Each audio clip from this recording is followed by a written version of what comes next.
Episode 6 of Agatha All Along is here, and oh, the reveals, the lore drop, the tension. We have a lot to unpack, but before we do, please be warned, there will be spoilers. Down, down the road, down the witch's road, down the witch's down, down, down. This episode, we have flashbacks, answers, funny hallucinations, no lesbians, but we did have the gays. These lovely friends of Dorothy, these musical children. We also have Kathryn Hahn covered in mud, but still looking bomb this episode. How do you look hot while covered in mud? I would like to know.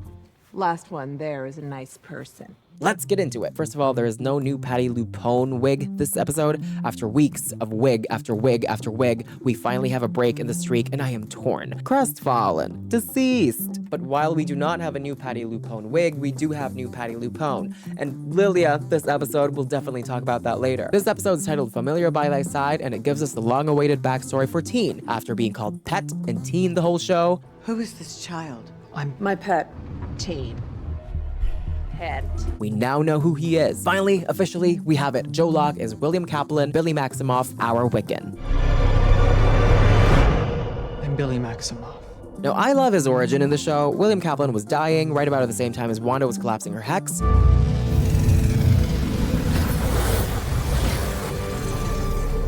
Is it going away? It looks like it's getting smaller.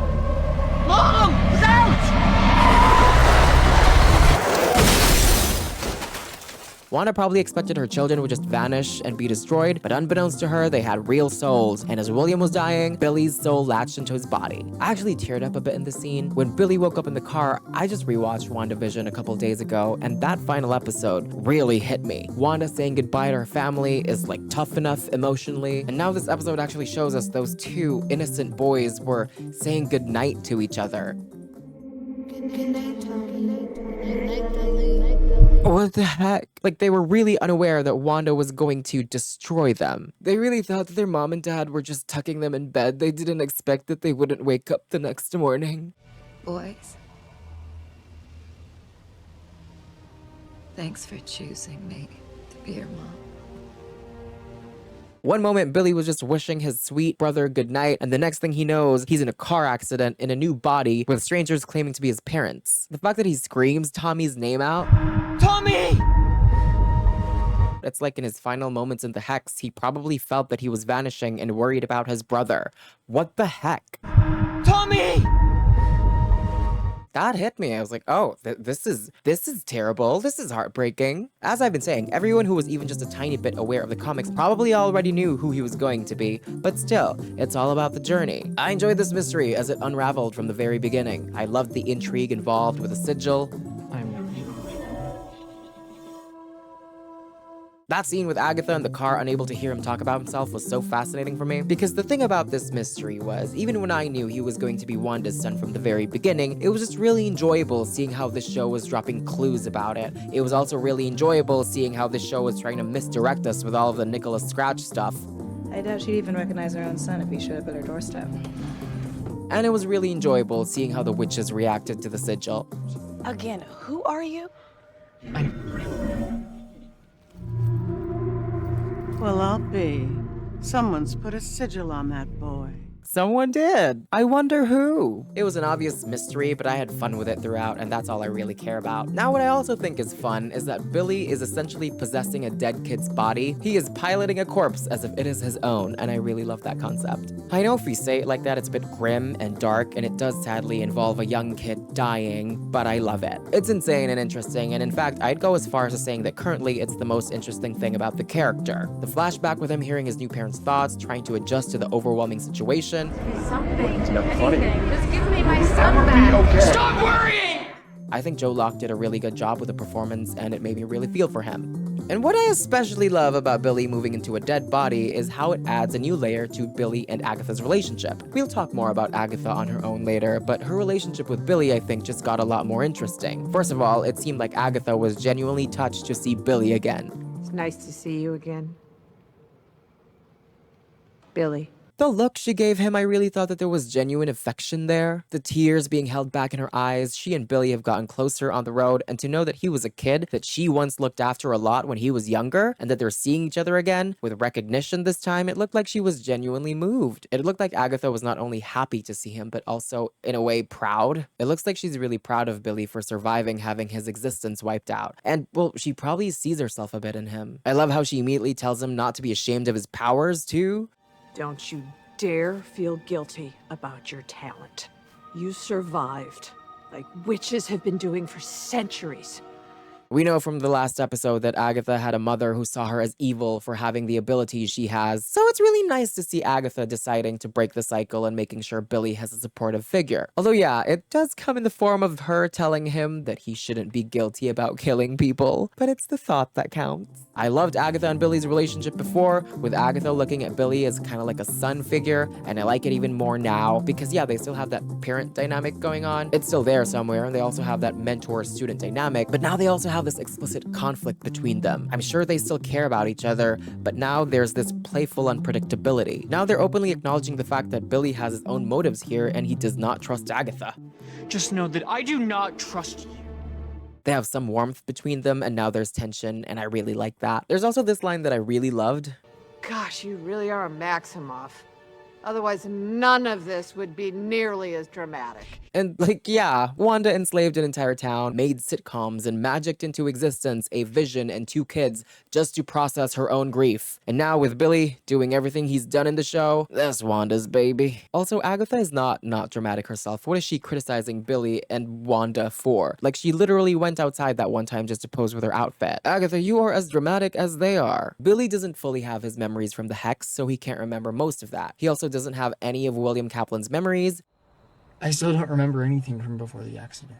So that kind of just makes him a blank slate. He becomes aware that both Wanda and Vision are dead. Essentially, his parents are dead, but he doesn't have memories of them or remember their time together, so he's not really emotionally affected. At least from what the episode showed us, there's no grieving the loss of his family. To be fair, maybe it would have been too much for the show to deal with that in one episode, so this was probably the right choice. Maybe we'll deal with the grief later. Maybe he's going to regain his memories in a later episode, and maybe that's when he'll remember his mom and dad and his brother and their life in the Hex. Maybe Agatha will even say this line again, this time to Billy.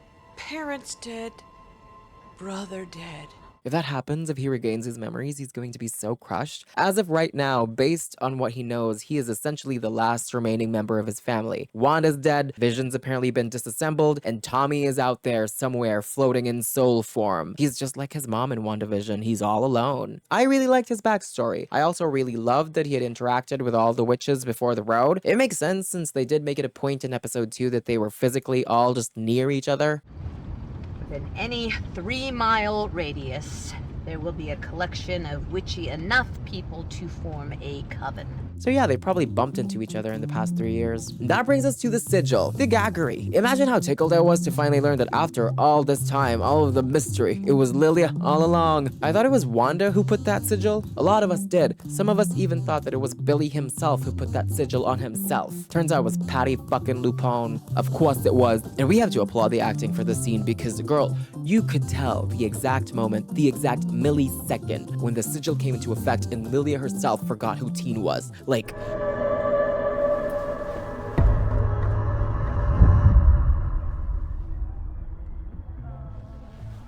you could see her forgetting him.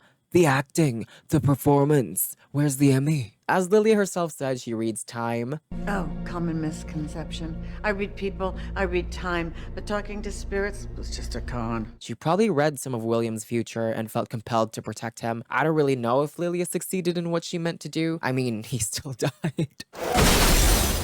Who was Lilia hiding him from? What I immediately thought of in the scene while I was watching it was like, oh, that's why Wanda couldn't find Billy in Multiverse of Madness. That's why Wanda couldn't find him. Because if Billy's soul stayed in this universe and he found a new body, Wanda should have been able to find him post-WandaVision. She searched other universes. I'm sure she started searching in her native universe. But she couldn't find Billy, probably because Lilia freaking Calderu hid him. Essentially, Patti Lupone is the reason why Comertage is destroyed. Patti Lupone is the reason why America Chavez is traumatized and why Mr. Fantastic is pasta now. But honestly, who knows? This is just speculation, but I love it though. If Lilia hadn't put the sigil on William Kaplan, Multiverse of Madness could have never happened. It could have been avoided. Wanda would still be alive. I love it. I can now say that Patti LuPone killed Wanda Maximoff.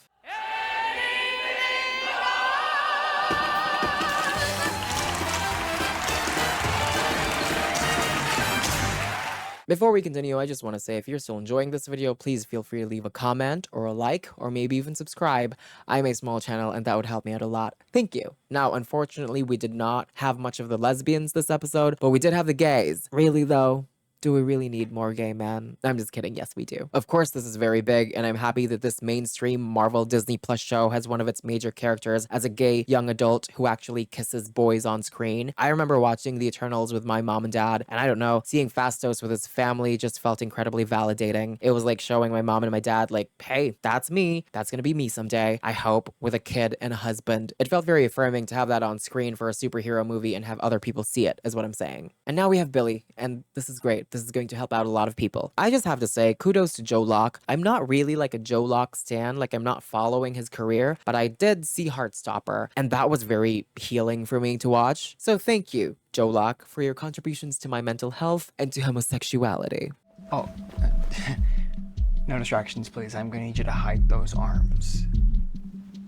That said, the more they hold back this Rio Agatha stuff, the more I'm going to want it. They are the main couple, I think, so it makes sense that it's going to take the whole show for them to develop. I cannot wait. I love the implied past between them, the unsaid emotions, the will they, won't they of it all. Now let's talk about Agatha. This episode, we saw episode 1 outside of her hallucination, and Wanda really loosened her screws, didn't she? Look at her gun. Look at this pathetic ass kick.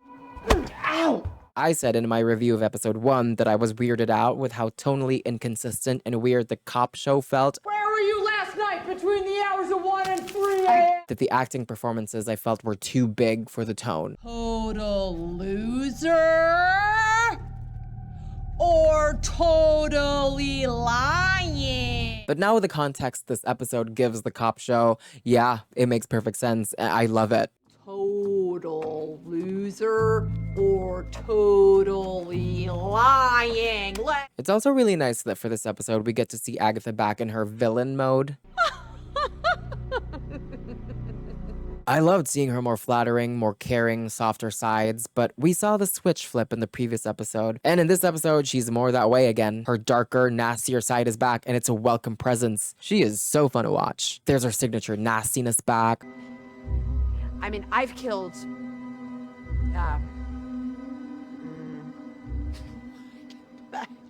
my share. And yet there's still some of the warmth we've witnessed her have. It's nice to see you again, Billy. We also got the reveal this episode that Agatha is Jolene from the Dolly Parton song. What? Why? I love it, but why? Agatha's just been around doing random shit. God knows what. As for her coven, we didn't see much of them this episode. It was mostly just Teen with his backstory and some Agatha, and I was a little tiny bit disappointed about that. I'm not really a fan of Wiccan from the comics. I don't know him that well, and so far I thought Teen was the least interesting member of the coven. I've been very vocal about how the witches are my favorite parts of the show. To be fair to Billy, they put him next to Patti LuPone. Everyone's going to be less interesting next to Patti LuPone. It's just a law of physics. But I can live with that, and as I said, this episode was still really fun, and it gave a necessary backstory for Billy, and I like him a lot more now, so I'm not complaining. I was initially disappointed, but I'm not mad, and I enjoyed it. Nuance. This episode does tell us that Billy was the Black Heart all along. His boyfriend texts him this, that he's a black heart. And it makes sense Lilia couldn't write his name down because he had a sigil, so she could only represent him through the black heart and not through his name. Makes sense. Agatha, though, the dramatic lesbian that she is, immediately probably assumed it was her ex, that the black heart was Rio,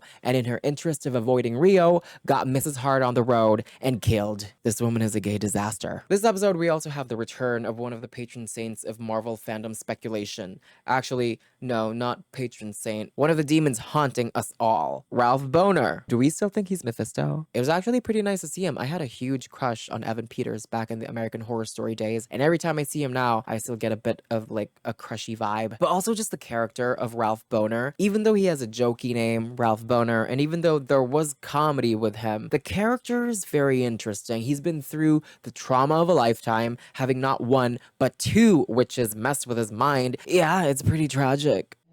She called me her husband. But I was her puppet.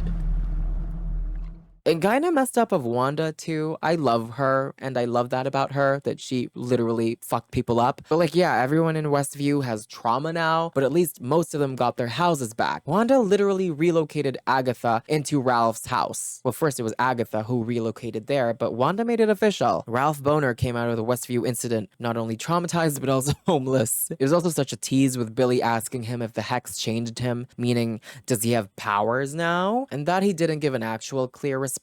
What do we have in store for Mr. Boner? Marvel, what are we planning? The show hasn't been perfect. If you've been watching my previous reviews, I've loved it, but I've had things I've complained about, specifically last episode's length. That was homophobic. But with that said, it's still so good. This show is so good. It continues the creativity and fun of WandaVision, and you've heard me say this, the mysteries were the weaker parts of WandaVision, but so far the mysteries in Agatha All Along have been very fun to follow. We have 2 weeks of this show left, 3 episodes in total remaining. I sure wish none of them are 25-minute episodes anymore. I need this show to really stick the landing. Marvel shows haven't historically always done well with their series endings, but I really hope this one does. So far, WandaVision is my favorite of all the Disney Plus shows, and right now, Agatha All Along is a very close second, if not tied with it. I think this has the potential to be Marvel's best Disney Plus show. I really do. It's already one of the best ones. It just needs to wrap this all up well, and it could be up there, potentially at number 1, I think. For a show that no one asked for, and for a show that got given the lowest budget out of all of them, it's doing a fantastic job sticking it up against everyone who wished it to fail. Agatha All Along, if you love fantasy, gaze, fun, mysteries, heck, if you like quality TV shows,